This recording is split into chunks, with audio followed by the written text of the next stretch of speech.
E allora anche a noi appunto ci è arrivata a metà di ottobre una fattura pari, tre fatture per un totale di quasi 170.000 euro. Ma l'ultima era di 182.000, però su un totale, perché il tempo passa e gli impianti lavorano, penso che supereremo il mezzo milione da rendere. Dopo la denuncia fatta proprio dai nostri microfoni, nelle ultime ore il sindaco di Farra di Soligo, Mattia Perencina, è stato contattato dai colleghi di Fontanelle e Vittorio Veneto, che a loro volta hanno ricevuto fatture salatissime derivanti dagli impianti fotovoltaici di proprietà dei comuni.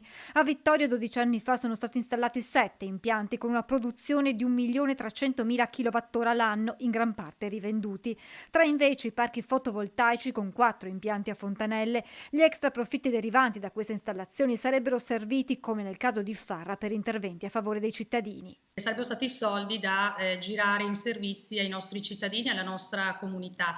Pertanto vederceli togliere così con una fattura arrivata a metà ottobre per essere poi pagata entro fine di ottobre, certo è difficile anche per il bilancio stesso. Noi facevamo conto appunto anche di questo maggior guadagno per girarlo sul riscaldamento, che anche quello è un altro capitolo che vede moltiplicare per n i costi storici, e quindi il maggior utile che avremmo avuto dal fotovoltaico ci sarebbe stato utile per coprire la bolletta del riscaldamento. Mattia Perencina ha annunciato di non avere al momento l'intenzione di pagare la fattura nonostante il sollecito di pagamento, come lui anche i colleghi con Vittorio Veneto, che per primo ha presentato ricorso. Noi abbiamo resistito, stiamo resistendo, addirittura ci arrivano fatture di soldi neanche mai erogati. Noi siamo intervenuti subito con un ricorso che è in corso.